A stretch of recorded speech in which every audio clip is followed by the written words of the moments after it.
Hey guys, Reyfar here, and today I'm going to talk about Claw as I try and bring up the front page of ebook reader on my phone. So this looks horrible. No, no, it still looks horrible. Um, I might do that lazy thing again and just put the picture up or something, but I'm really lazy this week. So yeah, Claw Volume 1 came out recently, like a couple weeks ago at AC. I think I bought the ebook once I heard that the physical, they sold out at AC, so that meant by the time that they order it from the printer, it probably would have been a couple weeks later after AC, turning into months by the time I get it. So I'm like, oh, I'll pick it up in ebook. Plus, I wanted to read it because there's a couple people in it. Yeah, so this is the first female anthology by for Planet in terms of like the Raw and Fan series. So it's like the third one along in tandem. So yeah, and they're up to 9 now, I think. Yeah, because I don't have 8, and 9 came out this year. Yeah, they're up to 9. So yeah, in general, this is a very strong starter. I really enjoyed it. There's probably only, I wouldn't say the stories I didn't enjoy, but they misstepped a bit, like in little ways. And it's just like I was kind of just fumming a bit, just trying to read it. But I think that was more just not my kind of interests overlapping with all the themes and stuff going on. It's not, I wasn't as personally keen into it, and probably less so on the writing. But yeah, so yeah, I totally recommend Claw. So there's that before I totally spend like fucking 40 minutes talking about the rest of it. Oh, it is very blue for some reason.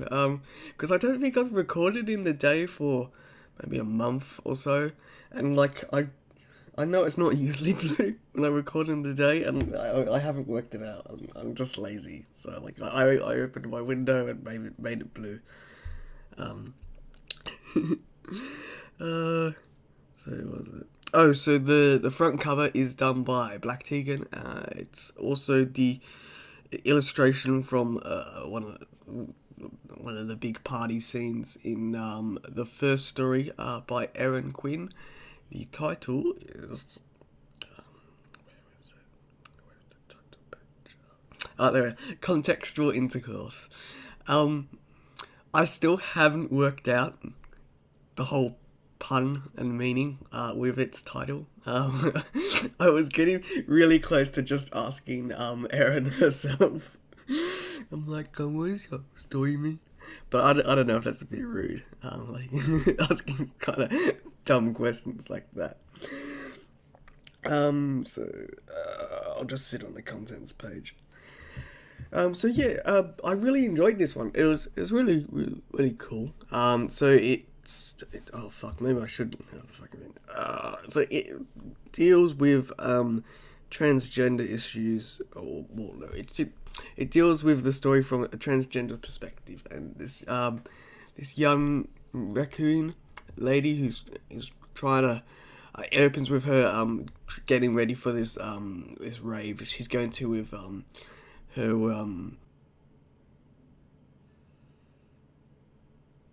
oh yeah, sorry.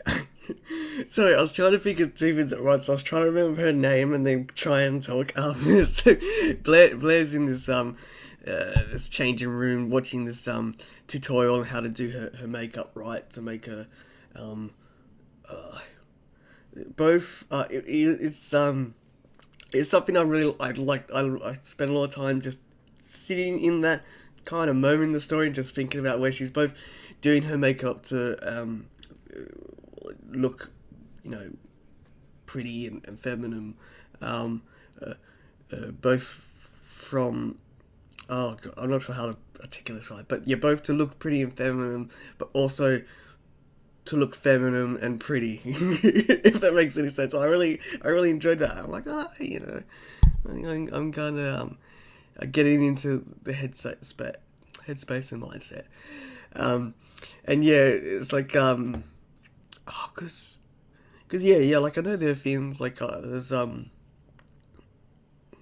don't know, I'm going to that train of thought, but yeah, so yeah, she's kind of just you know, just like runs out of time, and she's a bit upset, and her friend's a bit really supporting, like, no, you look good, and then they go to this this party, and she's and there's a lot of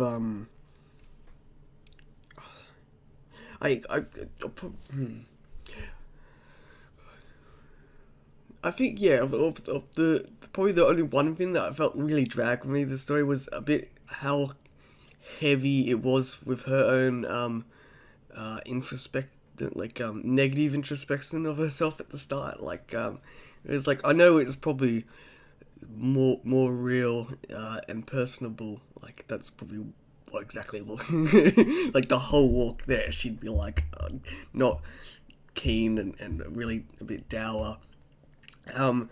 But reading it was a bit like maybe like a sentence of it too much. Like it's weird. Like I was thinking it from both perspectives, and it's like you know, like I get it, but I also get it. Yeah. So yes. But other than that, it was like, oh yeah, the other thing I was trying to work out. Not really trying to work out, but I was also thinking about because this is one thing that when I get to Skunkbomb, this is one thing I really like about his writing. Is like, the stuff like so the context to why they're walking to this party, why they're going through train tracks, and the subtlety to that, like why they weren't driving there, and kind of the area of this party in this used warehouse, I think it was. And I was really like thinking about that, and I'm like, oh yeah, I like what you're doing. But yeah, and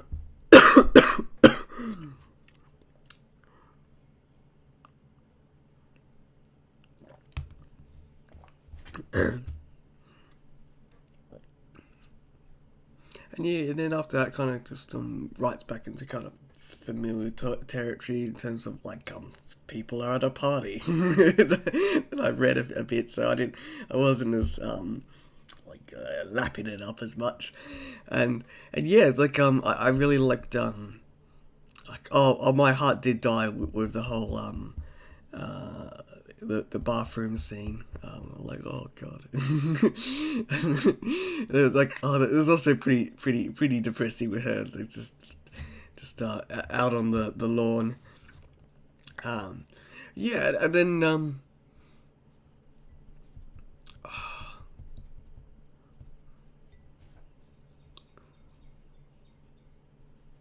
I don't like there, and like I wouldn't know how to properly go into it, but I really liked the sex scene and how that played out, and how, you know, it's not something I probably should put more thought into, like but it was like, okay.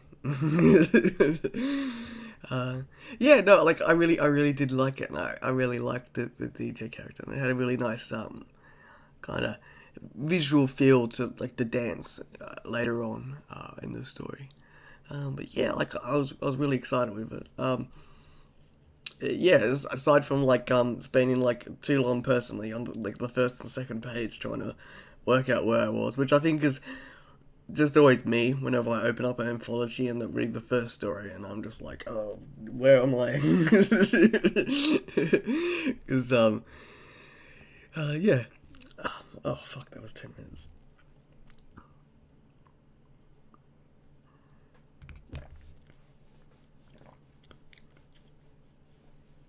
So yeah, like it's really cool to see where her writing came from, and I'm really excited for Taylor's 2 when that comes out, and just see more stories from her. I really did like yeah, the transgender focus on this story. It's something that I'd like to see more of, because I don't experience it myself, so it's always nice to kind of get it more, because how do I put this? Because like I do interact and follow and talk to people that are, oh god, this sounds really weird. Fuck it. Cut that out. So yeah, I'm really excited to see her work, and I'm going to be here forever. So next up is where am I? The Beating of the Wild Hooves by Dwale. Oh yeah, this story with the what was it? It was hoof beating. Yeah, it was like kickboxing. That's because it took me a while to work that out. Because I'm like, this is a very old word, hoof beating. I'm like, oh, it's like kickboxing but with hooves. And I'm like, oh, okay, that made a lot more sense. Like I think it was like half the story. I just didn't fucking get it. Yeah, no, I really liked. I really love Babs as a character, and her family and the whole not. I would not say play, but more focus on a species and what that means to them in terms of a socially kind of thing. Where as a sheep, she likes to be surrounded by people. She doesn't like to feel alone, because then the anxiety gets to her. And yeah, I really like the futuristic kind of setting. I'm not really sure what to say, but then like I really enjoyed this story. One other thing is, it made me go and freaking listen to was it Year Zero by Nine Inch Nails, the entire album like a couple times over the next few days, because I really got that strong kind of feel from it, and it's like this like, oh, it's still going on, and yeah, like I did like it. There's a lot of really like.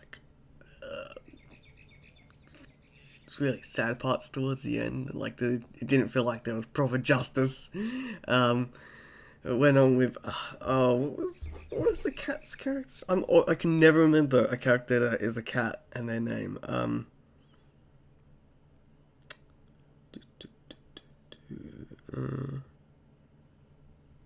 is her name? See, I'm gonna be. Is it Meg? Yeah, it was Meg. Yeah, Meg was cool. I quite liked it. Yeah, as I said, I'm not sure what else to say. Like, I really did enjoy it. I don't know if I could stomach another story in the world, because it's a bit sad. It's like I don't want to be here. This isn't fun. Yeah, like.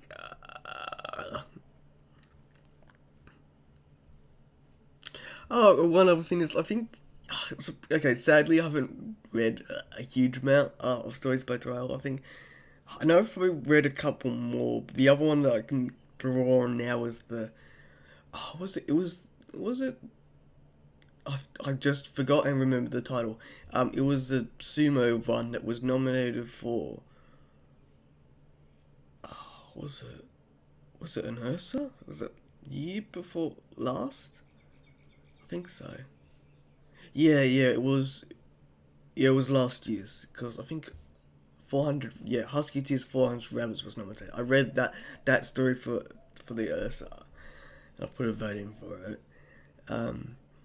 And yeah, like that was the one with Sumo one. Like, so as far as I know, Dwale's like a kind of a fighting sports kind of writer, and I really like that about him. Like, I really like him in general, but yeah, so it's cool. Like, I totally, it's one of those stories in it that I totally. So yeah, the Church's Mouse by Madison Keller. It's pretty cool. Like so yeah, it follows along Annie, who's praying. It's the 1 year. She's praying at the church for the 1 year anniversary of her lover Chandra passing away, and some subtle freaky stuff happens, and then she opens the door to like the confessional, and she finds like herself dead there, but it's like and then like she has like passes out, and then when she wakes back up, she finds that she's younger, and when she goes back home, Chandra's still there, and there's a pretty cool story now. I guess I'm talking about it going on, and I do like I do really like the world. Like, I don't think it's just mouses and rats, but I do like how it's mice and rats.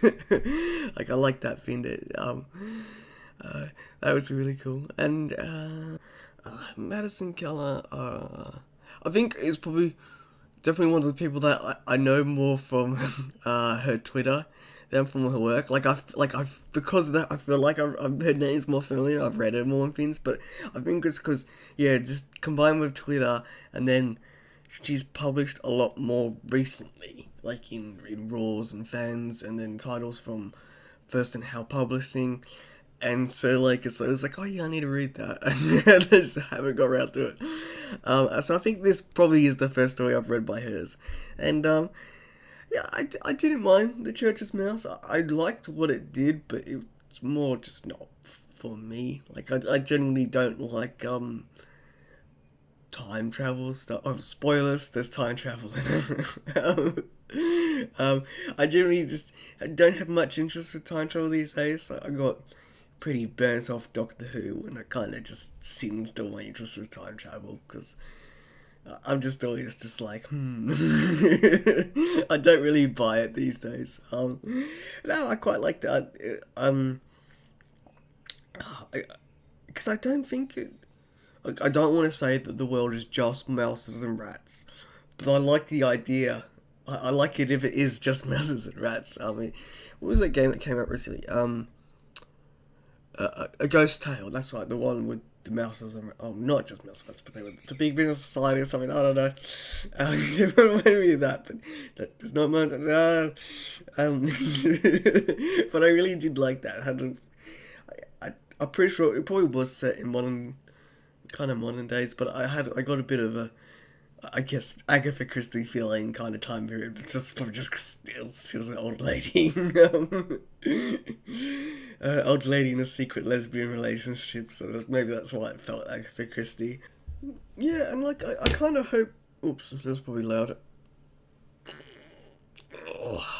And I kind of hope that there probably is more stories set in that world with the kind of the church and the time travel, and yeah, I'd be interested to read it, but I think that's my main thing with time travel. It's always like, I kind of want to be here a bit longer than a short story. What was it called? Because I know where it is. Because when I read it, I was like, oh, I know that. I know where that is. Telangana. Yeah, like, I always, like, I read that, I'm like, hey, I know where that is. It's like, it's kind of in the middle near the bottom tip of India. Yeah, that was really cool. Oh no, not Telangana. It's Hyderabad. That's the one in the middle of the bottom tip of India. I'm not sure where Telangana is. Not good saying. What I was going to say, I quite liked the sex scene in this, and how like mousy it was, and that was pretty hot and cute. Yeah, like, as I say, it's cool. I'd like to see more from the world. I like yeah. Next up, we got Tempered by Crimson Ruari, and I really love this story, because it's a really kind of sweet middle-aged romance between these two mothers, or single mothers. And I really liked both the characters, Kahina and what was her name? Reyfar. But it's probably pronounced Reyfar. No, Reyfar. But I really liked how they were, but like Kahina's the hyena, and Reyfar's the the painted dog. Yeah. Yeah, it's a really cool kind of pairing, imagine them in my mind, and yeah, like it's really cool. Like I really enjoyed it. I'm not sure if I could. There's much I could say about it. I was just like I really did enjoy it. Yeah, like it's just not something I've read much of, and I really cool. Like I really liked it. I had to look up what a pantsuit was. Like, what is it? I'm like, she seems really pretty in it now. I now imagine her in the pantsuit. Um, yeah, no, like I really do like Crimson Ruari's writing as well. Um, I don't think I've read enough to kind of point and poke out what I really love about it. Um, no, like yeah, it's really cool. Like it's definitely one of the ones that I'd recommend if you had the anthology. But yeah, so yeah, Crimson Ruari, he's had a story in Heat 14, um, which I was and still am struggling to remember which one it was in that issue. I know it was there. Like I feel like I'd have to get up at this point and grab my copy of Heat 14, which is underneath a pile of shit.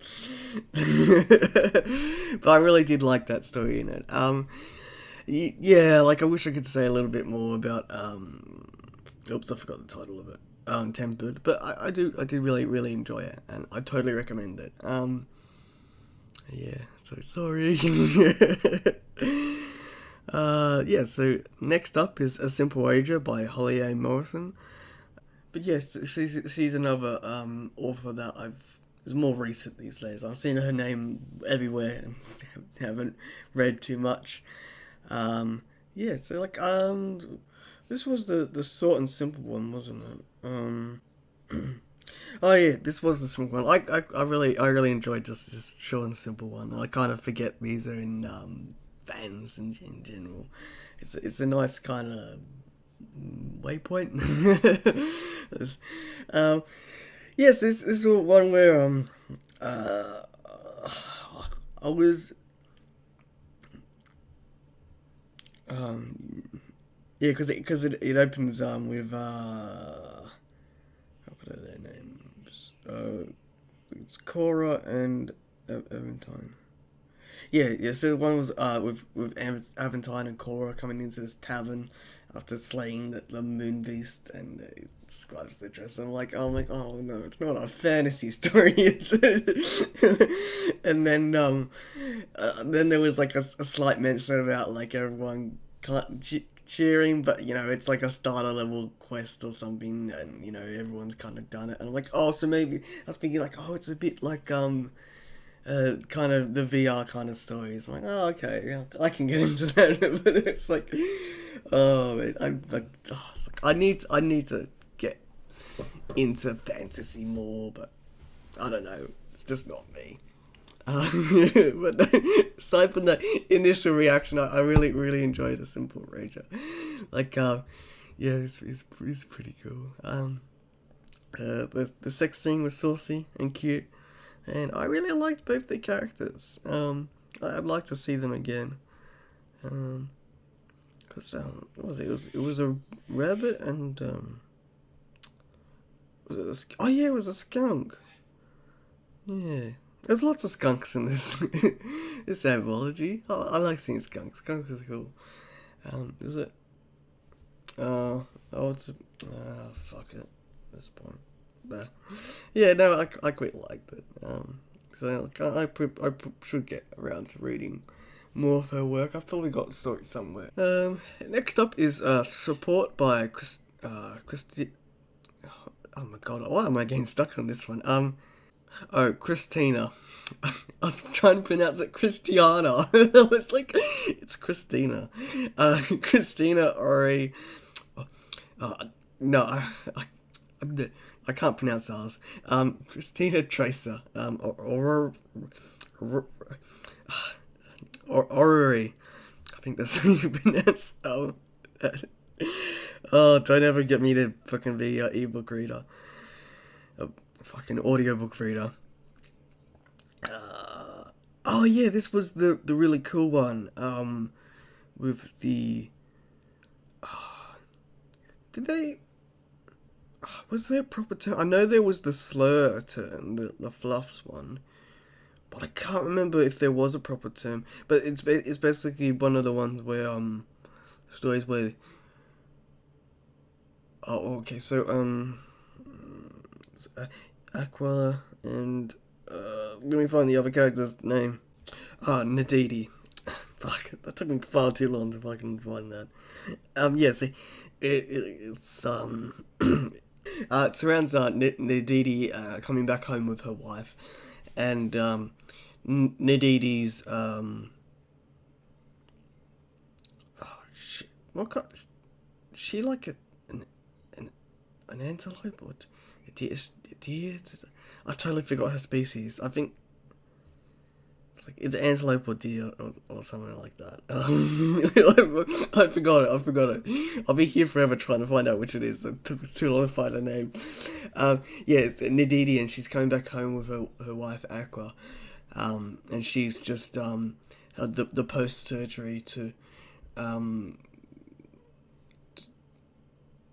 I think that'd be the right word, to transition to becoming a mouse in India, and she's still recovering, and it's more of the recovery period in arriving home,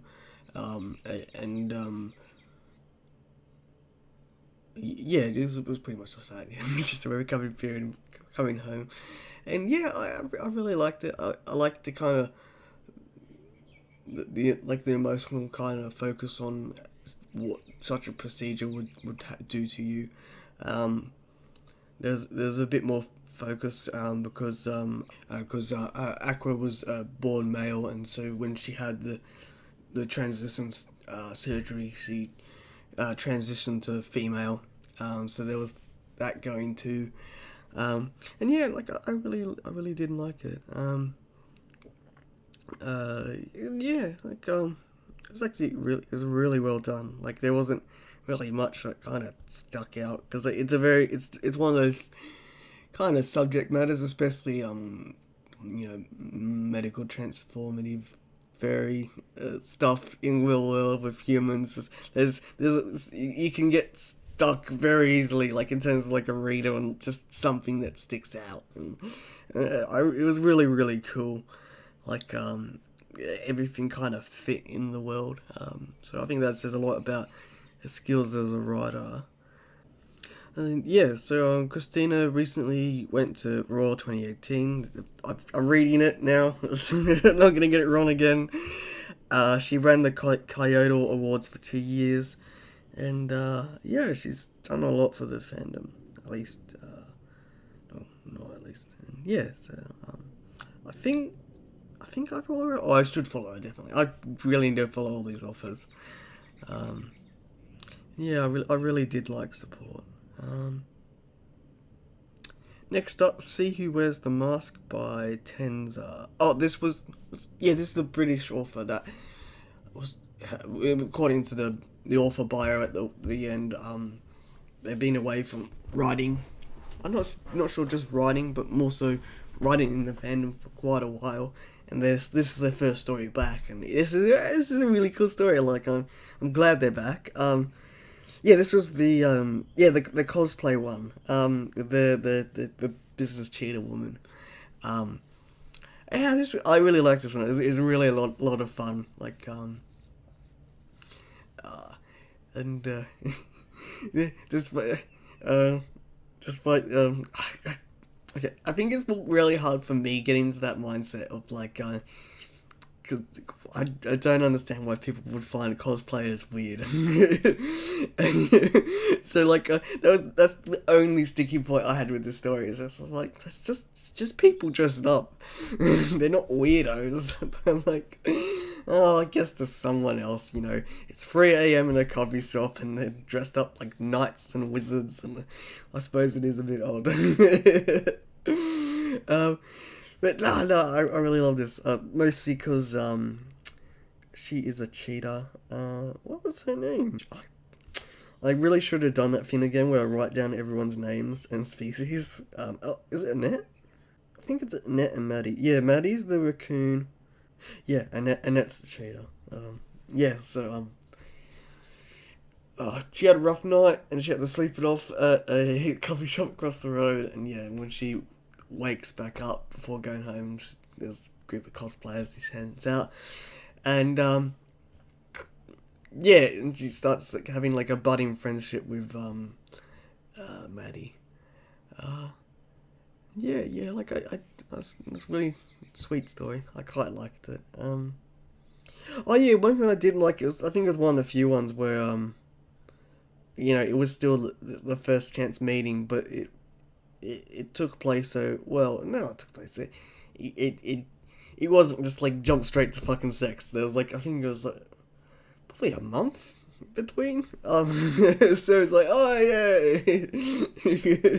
because I guess it would be a bit odd if she had a fucking bender, and then she wake up in the scholarship in the morning, meets this chick, and then by the morning she's fucking her. Like what? I mean that is a story in itself, but like give you a bit of whiplash. But yeah, like I do really love this one. It did make me want to get into cosplay. Like that is one thing. Is like, and I was chatting with one of the girls at work, and she was saying we're talking about cosplay and how she wants to get into it too.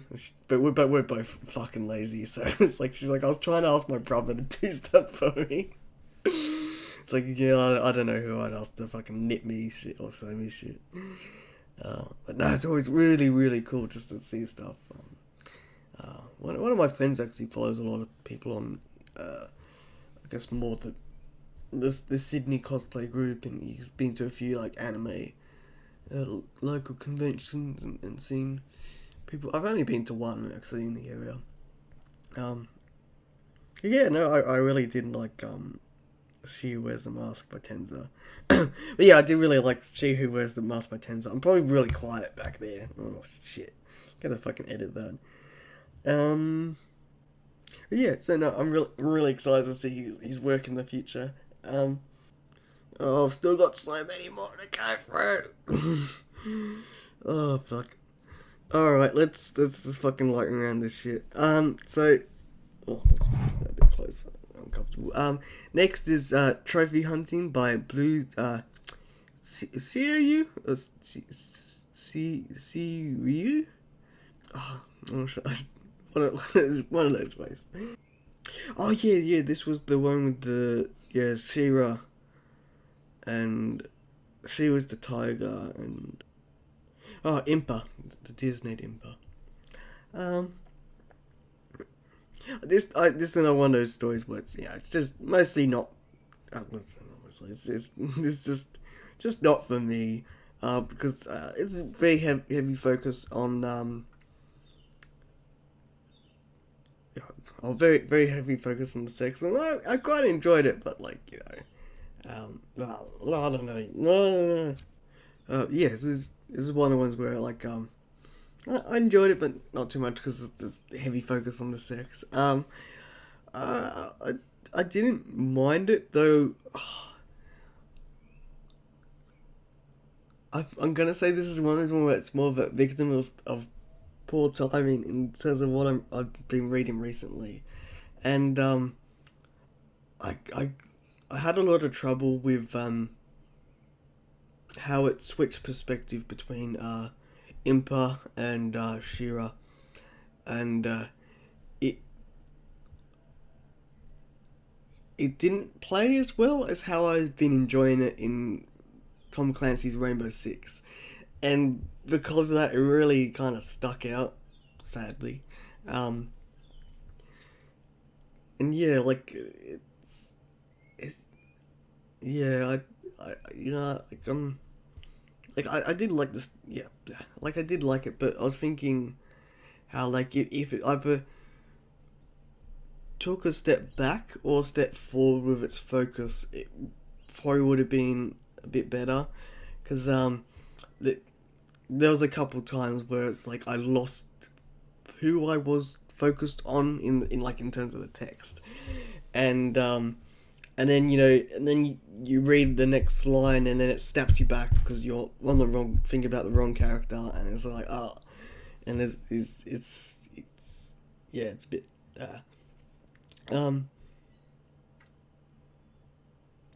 because I get what it was trying to explain. It's trying to explain the dynamic that they had together, like the predator prey and the kind of domination aspect that Impa has on Sierra, and yeah, I can see how it wouldn't have worked as well if it was just focusing on one of them, but oops. Yeah, that's just one thing that really stuck out to me. I did like it. I'm pretty keen to check out their work in the future, because there's a lot of authors like that where, like, the first story I've read, I didn't gel with it properly, and I read the next one, like, oh yeah, I got it, and then I go back, I'm like, oh okay, that wasn't as bad as I was at first initial thoughts.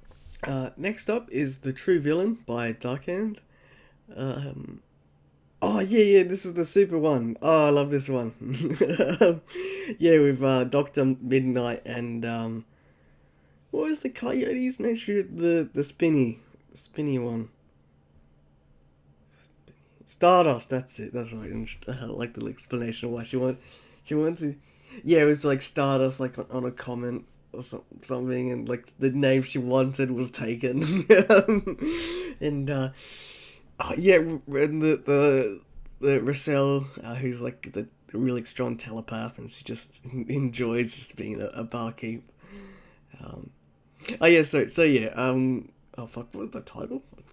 Yeah, True Villain. So I really like the True Villain. So it opens really strongly with it really sets a nice kind of tone, with Dr. Midnight busting into the bar, and she's like, foiled again.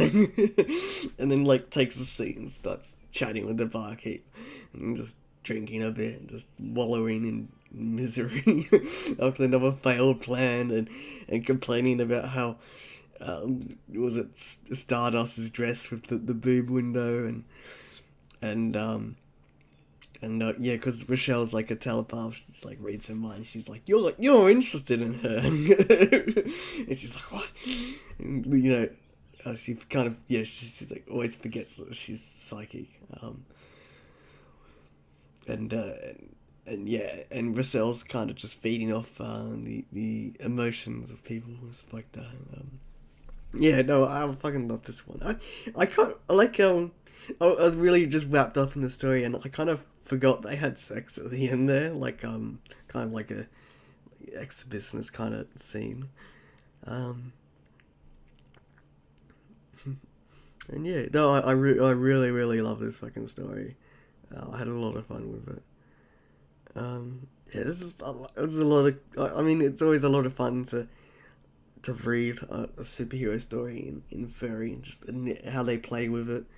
And how wasn't this one the good guys were all pretty conservative, so Stardust is keeping it on the down low, and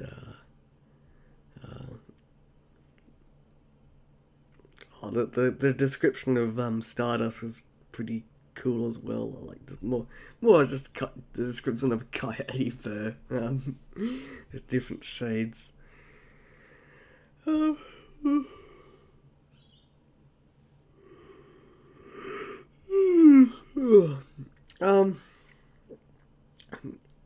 sure what else to say. I'm kind of just breezing through it because there's fucking so many. So next up is Smokey and the Jaybird by Slipwolf. This was another really, really cool one. Slipwolf, the wolf of many hats. It has been proven. He has 9 hats. I forgot. I counted, but I've forgotten.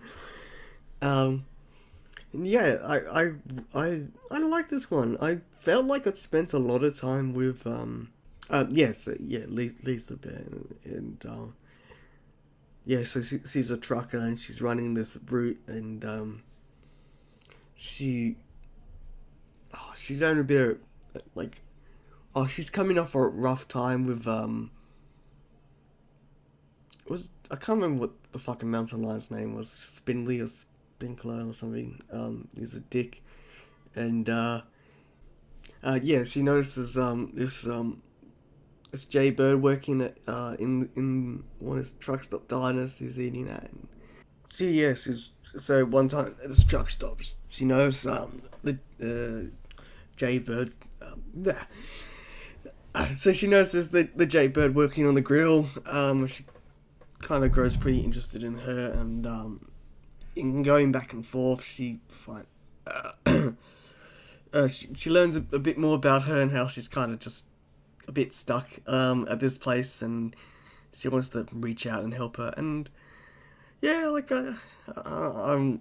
I'm fucking butchering the synopsis because I am pretty tired now. But no, I really loved Smoking the Jaybird. I felt like I probably spent more time reading it than I did. Like, it was a very engrossing world. Yeah, I really liked how real all the characters definitely felt. And you still even felt for quote unquote bad Veronica.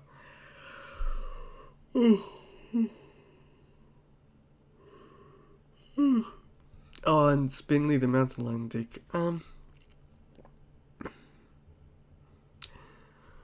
Yeah. I'm just gonna breeze through this. Sorry. I might. I won't. Every time I say that, I just don't. So yeah, no, yeah, Smoking the Jaybird is definitely one of the stories in the anthology that you should read.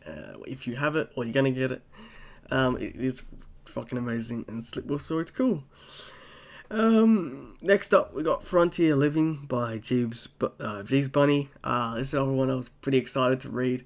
And yeah, it's pretty cool how I can tell Jeeves' writing now, because I've read enough stuff that I was thinking on the drive home the other day, it was more in the way characters talk to each other and when they're interacting that closely, and that's how I can tell it's his story somehow. Like, I don't know what it is. It's like, it's just a certain way or inflection or something.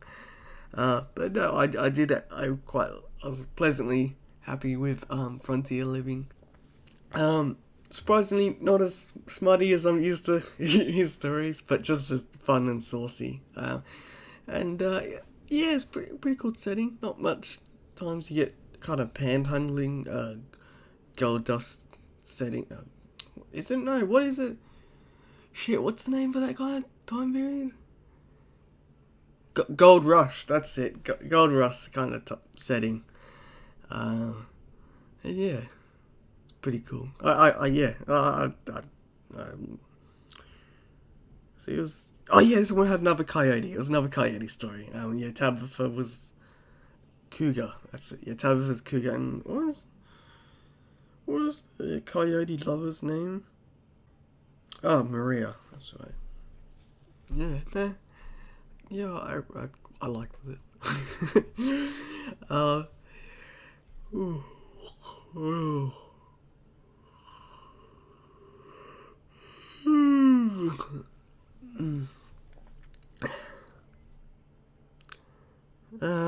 Yeah.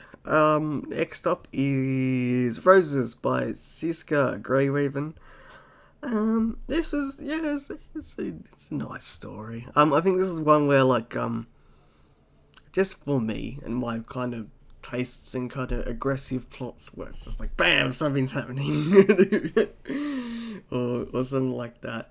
Like, Jeeves' story, where it opens as like Tabitha's panhandling, and then she hears cock of a gun, and someone's like, "Fuck you." Nah, what was the fucking? Because it opens in dialogue. That's right. No, I just pressed that one.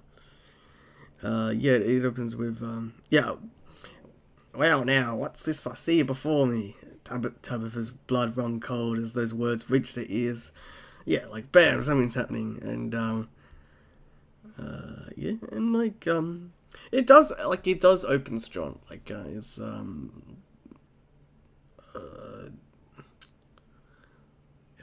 yeah, Beast, yeah, I think, yeah, that is the name. Beast catches this man, and he's stealing one of the roses in this enchanted keep, and, so, like, she's magically held by the geese to, you know, like, a life for a life, because he's a magic rose. I'd like to, I really want to just go into the synopsis, because it's, well, it's a bit like,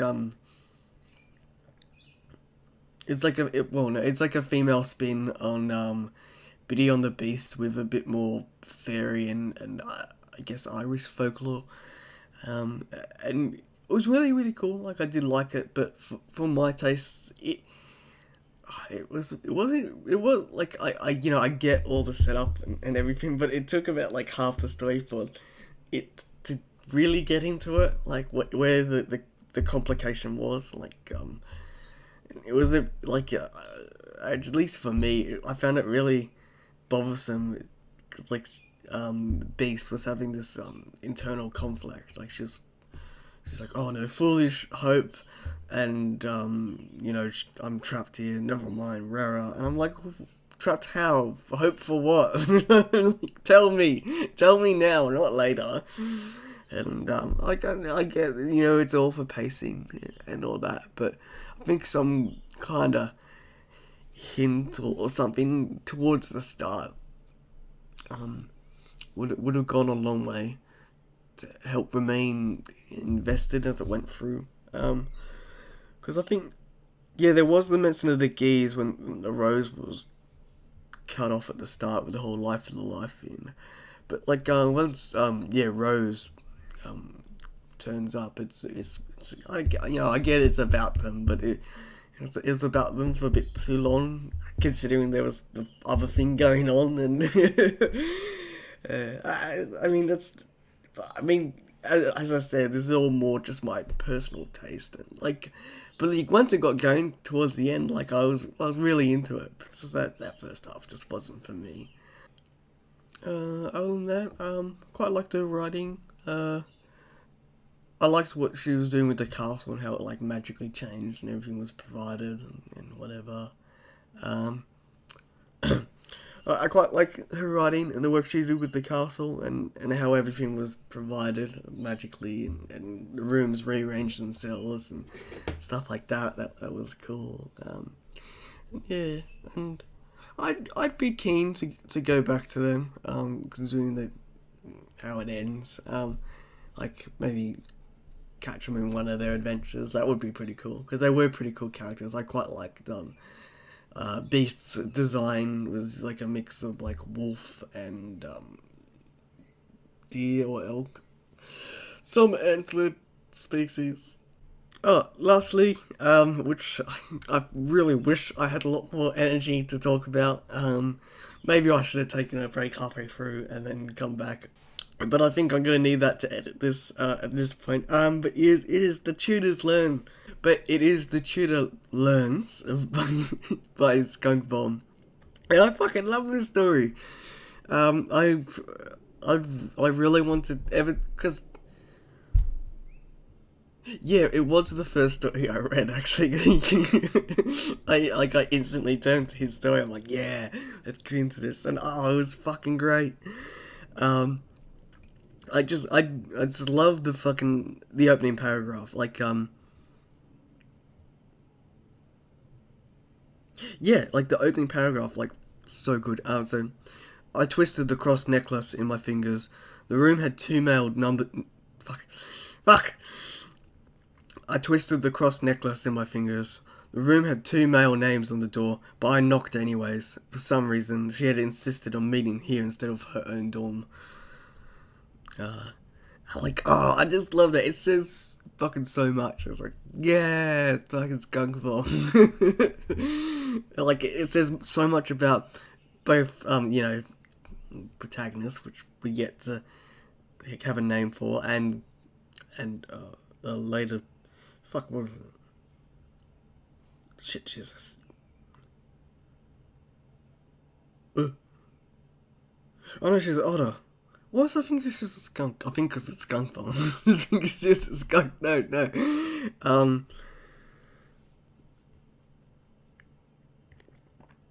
Yeah, Ramona's the otter. Just trying to say skunk again. And yeah, Julie's the squirrel. Is the character of the cross at the start. And yeah, no, I love their pairing. I really love the story. And like yeah, like there's so much I just love about his writing and where it's come these days. Like, I got a really strong kind of vibe in terms of like what I like about Kyle Gold's and Cam Hirosaki's writing, like in terms of contemporary, and yeah, like there's a so what is it? There's a lot said, but it's not like spelled out. There's a lot of like subtlety said kind of stuff. And like I really liked it. Like just that, obviously the opening paragraph and how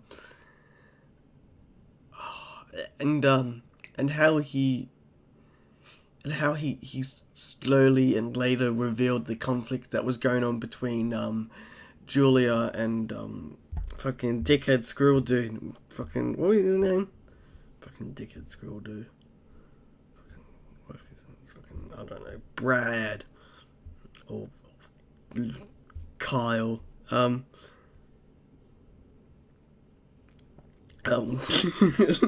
can't, oh fuck it! I'm gonna be forever trying to find his name. Yeah, I like their conflict, and no, it's really cool. I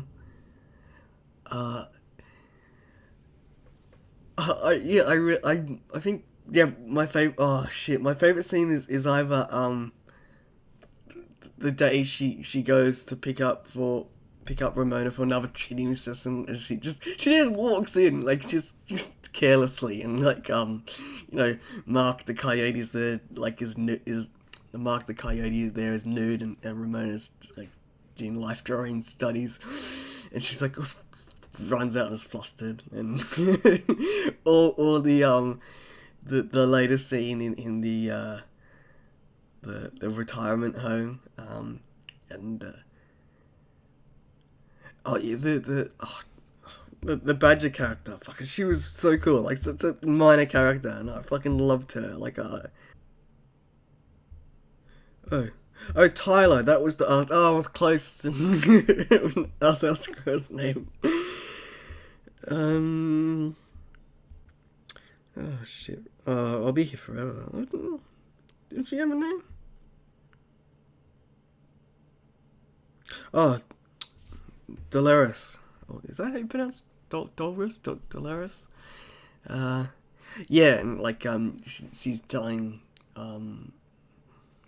she's telling Julia about her girlfriend Edna back in the day, and that was really cool.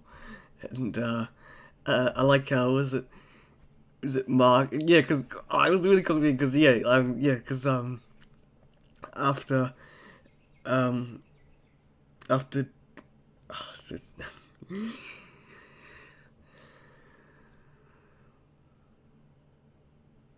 so yeah, after Ramona like helps Julia kind of experience and calm down, she's a bit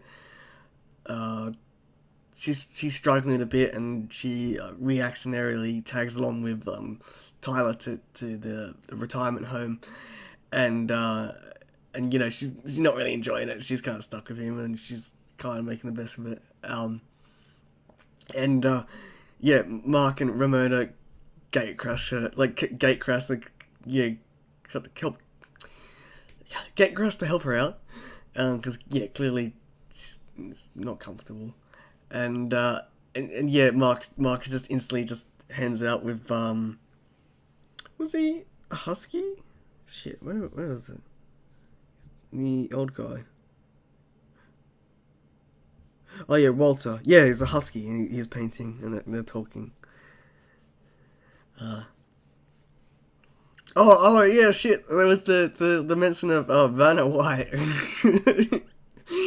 This is funny to me in my own context, is because the one of the podcasts I listen to about Life of Caesar, it's hosted by these two guys, like one's this Australian guy and one's this American guy. He's like West Virginian, and the American guy was talking about something and it mentioned Vanna White about being hot, and then the Australian host looked her up, and then he's like, "Oh yes, she's fucking smoking," and just going on about it for like 10 minutes, and then like he brought it up in the next episode. So then, yeah, that's why it's funny for me, because there's podcast in it, and I was like, "Hey, Vanna White." But no, I fucking, there's so much I really loved about the Tutor Learns. Like, a lot of the character work and the character interaction was fucking stellar. I think, yeah, I'm pretty sure, don't quote me on this, I'm probably wrong, but I'm pretty sure this is the only story where, a character uses the word pussy in context of I'm so childish, and but it fit. Like, it wasn't kind of fucking stupid or like off or ill-informed like I would probably use it as a fucking idiot. But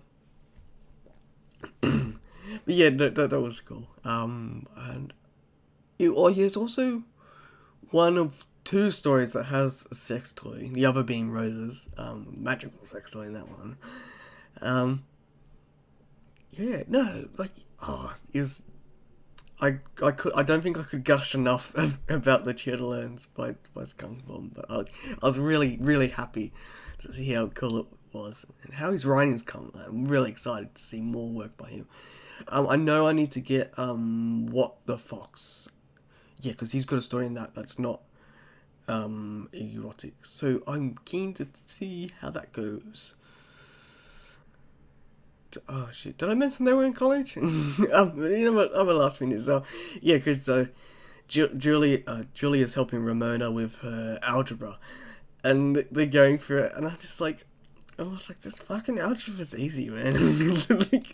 like that's one thing I can never understand. I can never understand that trope about algebra being hard. Like, I don't know if it's just me and how my brain works, but I found algebra incredibly easy. It's only when you have to use fucking formulas that I never fucking bothered to fucking learn, is the only reason I ever did bad in my maths tests. But other than that, if I could have the formulas next to me, which I don't know why you had to fucking memorize it, like, fuck you, I would have just blasted through it,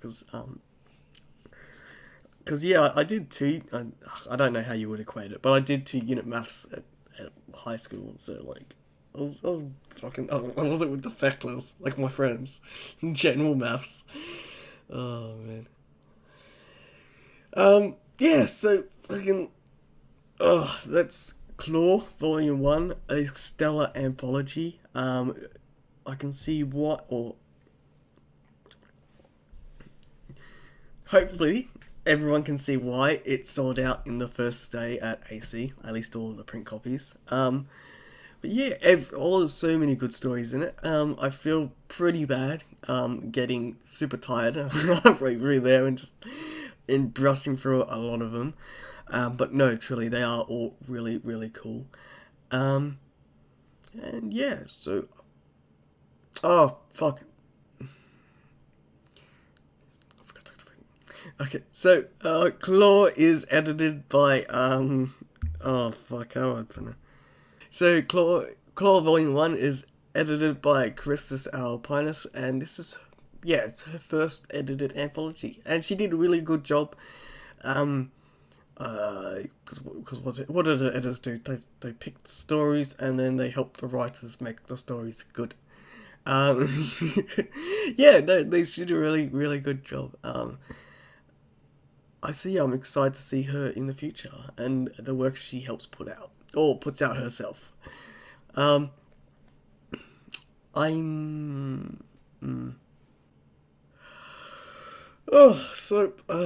with that. So with that, I might come back. There. I am pretty fucking dead.